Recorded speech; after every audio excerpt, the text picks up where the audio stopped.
जांच को भटकाने, आरोपी को बचाने, सबूतों को मिटाने के बाद अब डॉक्टरों को धमकाने की एक नई रणनीति दिखाई पड़ रही है। शब्दों के हेरफेर के साथ ममता बनर्जी जी ने सीधे डॉक्टरों को धमकाने का काम किया है। यदि ख्वाबों ख्यालों में इनकी केंद्र में सत्ता होती तो उंगली तोड़ दी गई होती, अंजाम भुगतवा दिया गया होता और कैरियर बर्बाद कर दिया गया होता। There is no democracy in Bengal.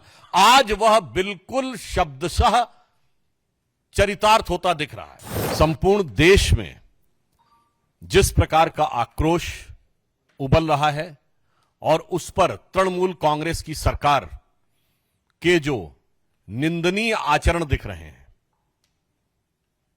उस दुखद घटना के बाद जांच को भटकाने, आरोपी को बचाने और सबूतों को मिटाने के समस्त षड्यंत्रों के बाद जनता का आक्रोश और क्रोध अब एक बहुत निर्णायक बिंदु पर पहुंच रहा है और उसी की अभिव्यक्ति, जन जन के इस आक्रोश की अभिव्यक्ति आज पश्चिम बंगाल में भारतीय जनता पार्टी द्वारा आहूत बंद के दौरान देखने को मिली। मुझे ये कहने में कोई प्रसन्नता का अनुभव नहीं होता है कि बंद अभूतपूर्व सफल रहा, बल्कि मुझे यह कहने में पीड़ा का अनुभव होता है कि बंद की वह अभिव्यक्ति जो बंगाल के जन जन के द्वारा दिखाई पड़ रही है, वो ममता बनर्जी जी की सरकार को सुनाई नहीं पड़ रही है। और इसके बाद जो मैंने पहले ही कहा, पुनः कह दूं, जांच को भटकाने, आरोपी को बचाने, सबूतों को मिटाने के बाद अब डॉक्टरों को धमकाने की एक नई रणनीति दिखाई पड़ रही है। आपने इससे पहले कोई ऐसा बंद नहीं देखा होगा कि जहां एक तरफ बंद का आह्वान किया जाए, दूसरी तरफ सत्ताधारी दल के नेता जाकर दुकानों को खुलवाने का प्रयास करें, फिर इसके बाद मुख्यमंत्री आकर प्रेस को संबोधित करें और आप उनके शब्दों को गौर करिए। वो क्या कह रही हैं? मैं नहीं चाहती कि एफआईआर हो, हम एफआईआर नहीं करना चाहते ताकि कैरियर ना बर्बाद हो, पासपोर्ट और वीजा मिलने में समस्या ना हो। मुझे लगता है कि देश की प्रबुद्ध जनता और पश्चिम बंगाल, जहां की प्रबुद्धता कई शताब्दियों से बहुत प्रसिद्ध है, वो इसका अर्थ, भाव और अभिव्यक्ति न समझ पा रहे हो, ऐसा संभव नहीं है। भारतीय जनता पार्टी स्पष्ट रूप से कहना चाहती है कि शब्दों के हेरफेर के साथ ममता बनर्जी जी ने सीधे डॉक्टरों को धमकाने का काम किया है और एक प्रकार से उनके कैरियर के ऊपर प्रश्न चिन्ह लगाने का काम शब्दों के मायाजाल के अंदर किया है, ताकि प्रत्यक्ष में जो दिख रहा है, ठीक वैसे ही जैसे सरकार का मुखौटा कुछ और दिख रहा है पश्चिम बंगाल में और मुख कुछ और दिख रहा है, उसी प्रकार से इस प्रेस कॉन्फ्रेंस में शब्द कुछ है और भाव क्या है, यह सबको समझ में आ रहा है। और इतना ही नहीं, इसके उपरांत उनका यह कहना, जो मुझे लगता है कि एक प्रकार से पश्चिम बंगाल सरकार की बहुत दुखद और खिसियाहट की भी अभिव्यक्ति है, यह कहना कि चुनाव करवा लो।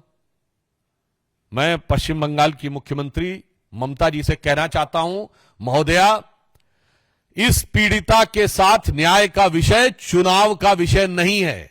यह सबूतों के आधार पर कानून की अदालत में साबित होकर दोषियों को सजा दिलाने का विषय है। यह न्याय का विषय है, चुनाव का विषय नहीं है। जिसकी सत्ता होगी, न्याय उसी के पक्ष में होगा। यह सोच संविधान के लिए सबसे खतरनाक सोच है और मैं कहना चाहता हूं, संविधान खतरे में कैसे हो सकता है, इसकी आपको वानगी देखनी है तो पश्चिम बंगाल में देख लीजिए, जहां का मंत्री कहता है कि जो उंगली उठेगी मुख्यमंत्री जी के खिलाफ वो तोड़ दी जाएगी। मिस्टर गुहा, जहां का सांसद कहता है कि ये लोग जो भी कार्य कर रहे हैं इनको अंजाम भुगतना पड़ेगा, अरूप चक्रवर्ती, और जहां की मुख्यमंत्री कहती हैं कि मैं नहीं चाहती कि एफआईआर हो, मैं नहीं चाहती कि कैरियर खराब हो, और आप कल्पना करिए कि यदि ख्वाबों ख्यालों में इनकी केंद्र में सत्ता होती तो उंगली तोड़ दी गई होती, अंजाम भुगतवा दिया गया होता और कैरियर बर्बाद कर दिया गया होता। इसमें किसी प्रकार का कोई संशय नहीं है। यह कृत्य बहुत साफ दिख रहा है और कांग्रेस के ही नेता अधीर रंजन चौधरी जी तक बोल चुके हैं कि there is no democracy in Bengal. मैं उस समय वो नेता प्रतिपक्ष थे, तो मैं कह सकता हूं कि कांग्रेस के तत्कालीन नेता प्रतिपक्ष ने जब यह शब्द प्रयोग किया था there is no democracy in Bengal, आज वह बिल्कुल शब्दशः चरितार्थ होता दिख रहा है। और इसके उपरांत मैं दुख के साथ कहना चाहता हूं, ममता जी, आप वही ममता जी हैं जिन्होंने रेप के विरुद्ध इतना बड़ा आंदोलन और संघर्ष किया था। मैं देश को बताना चाहता हूं कि ममता बनर्जी जी जब हम लोगों के साथ थी अटल जी के सरकार के दौर में और बाद में, तो उन्होंने स्वयं यह बताया था कि पश्चिम बंगाल में कम्युनिस्ट सरकार की पुलिस ने उनके ऊपर इतने आघात किए थे कि उनको मृत समझ के वो लोग छोड़ गए थे। यदि उन्हें पता होता कि जीवित हैं तो शायद ना छोड़ते। मैं पूछना चाहता हूं ममता जी, आज आपकी संवेदना इतनी मृत हो गई कि बजाय आप दोषियों को सजा दिलाने के, आप वही ममता जी हैं। आज आप किसको बचाने में लगी हैं?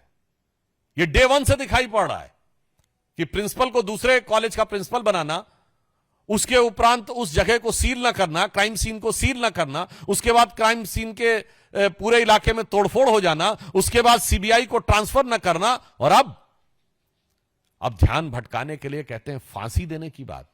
तो मैं बताना चाहता हूं, फांसी यहां एक प्रक्रिया के तहत दी जाती है।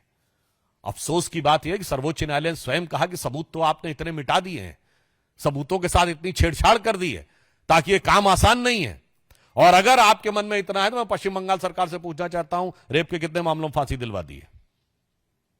वो अपना कन्विक्शन रेट बताएं। इससे बहुत साफ है कि जो कुछ पश्चिम बंगाल में हो रहा है वो मुझे लगता है एक पीड़िता के साथ होने वाले न्याय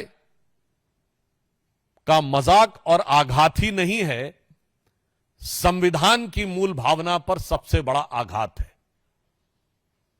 और इंडी गठबंधन के ये सारे दल इसमें शामिल हैं। जो बात मैं पहले कह चुका था उन्हें पुनः मैं रिपीट कर रहा हूं।